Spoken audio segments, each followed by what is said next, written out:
Hi guys, Lillian the Vegan here with a really exciting recipe from someone I found on YouTube just the other day, literally 2 days ago. And her YouTube channel is called Cooking with Plants, a fellow Australian, and she is a fantastic cook. I think her name is Anya, and I'm going to put the link for this recipe because this is her original cheese recipe. And as soon as I saw the recipe, I knew I had to steal it and try it for myself and get it on my channel. There are just a couple of ingredients I've changed to make it easier to make in Japan because the two ingredients, one being agar, which is a little bit difficult to find. It's not impossible, but it is a bit more difficult to find. So instead of agar, I'm using kanten, which is also vegan. Kanten is made from a particular type of seaweed and is available everywhere. And I'm using a strange amount of this kanten. It's 8 grams, and the reason for that is because here in Japan, the kanten, if it does actually come in small 4 gram little packs. So yeah, rather than putting 10 or sort of an odd number, it's just 2 packs of the 4 gram packs. Okay, so that's why it's 8 grams, and it worked fine with this recipe. The other thing that I substituted was the almond meal. Almond meal I actually couldn't find. I'm sure if I went to one of the import shops here in Sendai, I probably would find it, but it is difficult to find. So what I'm using instead is the soybean powder, which is available everywhere here, and it's really, really cheap. So those are the two things I've substituted. And so the Cooking with Plants recipe, which is just fantastic. I'm so excited because I can't tell you when the last time I had cheese was. Cheese was the last thing to go for me when I became a vegan. So, you know, I do have fond memories of eating a lot of cheese. And this is actually the first vegan cheese I have ever tried in my life, yet alone make. So thank you, Anya, for such a fantastic recipe. I'm going to spread the news here and, you know, get that recipe out for you because it's truly amazing. So one thing about Anya's recipe from Cooking with Plants, I noticed that when I was simmering, heating and simmering the cheese mixture in my pot over the stove, I thought I'd give it a taste, and I got out some bread and dipped it into the simmering cheese mixture, and what I found was unbelievable. It is cheese fondue. I swear to you, I can't tell you how happy I was about that. So this recipe is actually good for making the actual cheese.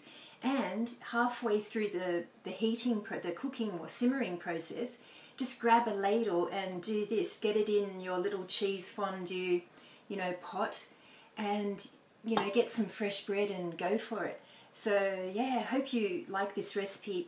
Again, I'm going to definitely put a link for the original recipe, which was Cooking with Plants.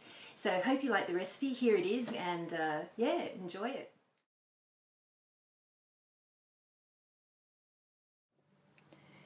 First, mix 8 grams of kanten powder with 125 ml of boiling water.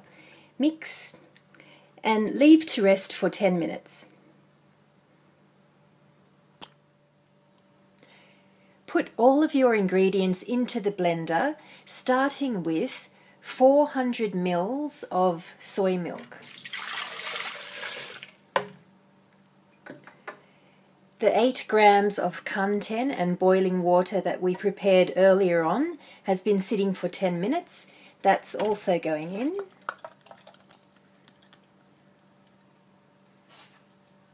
$70 grams of cashew nuts, raw cashew nuts. 40 grams of miso paste. 3 tablespoons of soybean powder,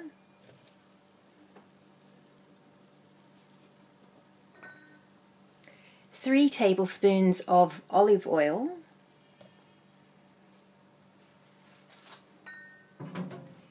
1 tablespoon of fresh lemon juice, 1 teaspoon of vegetable stock, half a teaspoon of salt, and half a teaspoon of white pepper. Blend the ingredients in your blender till it comes out nice and creamy.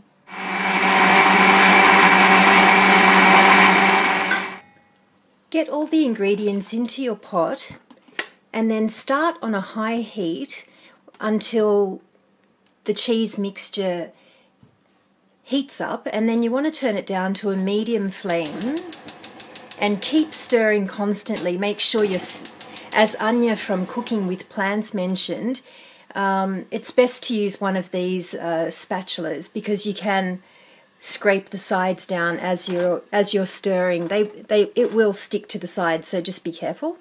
So get that on the heat. Because I'm using the Kanten instead of the agar powder, I think my mixture doesn't need to sort of reduce down till it's a polenta type of consistency. So I'll show you how long I heat mine for, and it's about 7 to 8 minutes.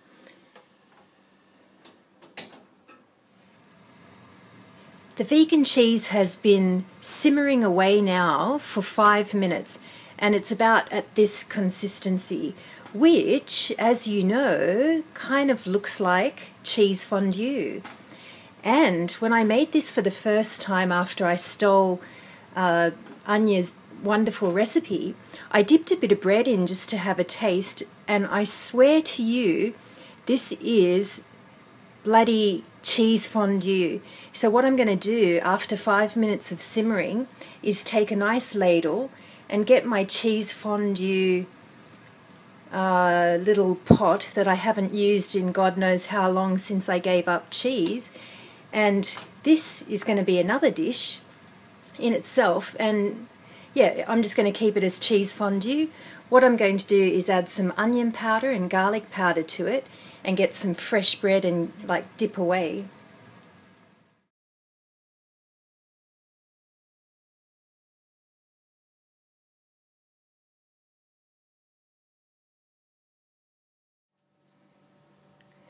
This cheese was simmering away on a medium heat while I was stirring constantly for 8 minutes. And the Cooking with Plants original recipe, I think you'll notice when you watch Anya making hers that the texture is a lot thicker than mine is.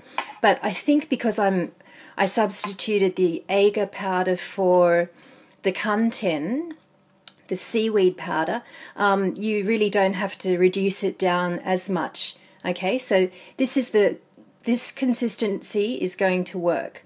And get it into your pie tins or your little cake tins or ramekins. This would normally make 4 of these little mini tarts, but because I got rid of 1 ladleful of the cheese, I'm actually only going to be able to make 3 now. So get them into your tarts and chill in the fridge for about an hour. I noticed at the hour mark my cheese was excellent. So yeah, hour in the fridge and then you're ready to go.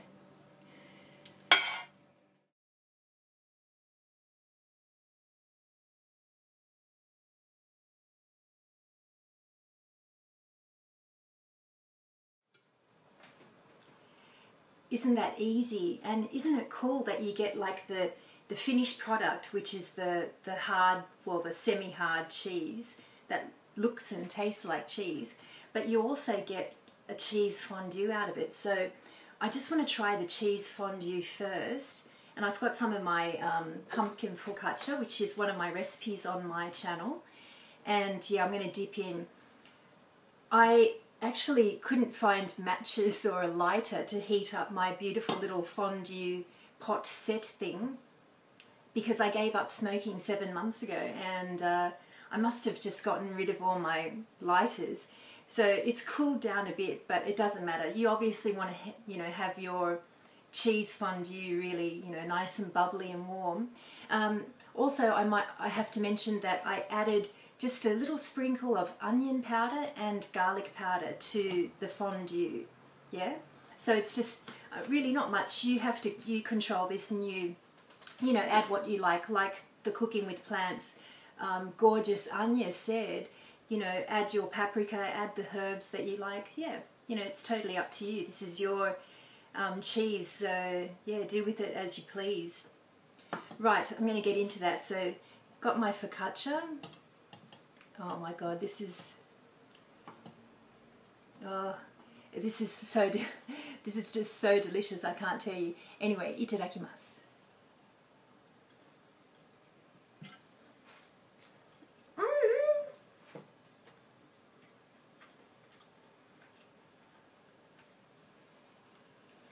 Honestly, I just feel like jumping around like a fucking maniac because I can't believe I had never really thought of trying a vegan cheese recipe. You have to check out her channel. She, Cooking with Plants. She has so many amazing recipes, and I really hope that you take a look at some of them because they're all easy to make and her ideas are just fantastic. This is amazing, the cheese fondue, and now I'm going to have a try of the cheese that was chilling in the fridge and actually looks like cheese. It's bloody awesome, honestly. I've got it on one of my vegan crackers. The other thing I'm really excited about is I have, everyone knows I love kitchenware, tableware. I have anything and everything. And I've got all these gorgeous cheese knives that I thought I would never ever use again. So yeah, I'm really excited about that as well. Anyway, here's the beautiful cheese that has been sitting in my fridge for an hour, and that was more than enough to get it, set. So here we go, itadakimasu.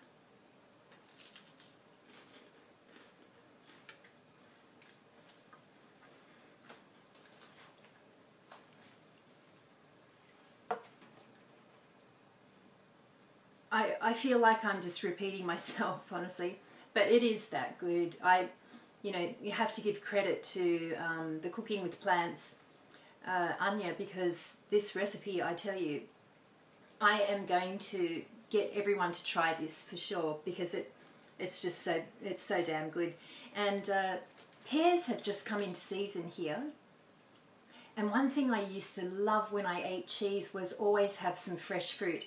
I always had pears or apples when I was enjoying my cheese. So I'm not going to cut this up now because I'm in a bit of a hurry, but definitely, get some fresh fruit on that platter. Of course, the sun-dried tomatoes, olives, maybe some cucumber slices to enjoy with the cheese. The cheese does not need any help. It's delicious, absolutely delicious on its own. But, if you've got your nice bottle of wine, which, God, yeah, I'm dreaming of that.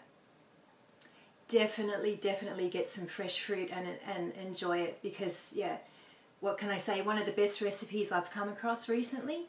So thank you again, Cooking with Plants. Anya, love your channel. Looking forward to more of your delicious recipes too. And yeah, guys, please give it a try. It's really good. Thanks for watching and see you next time.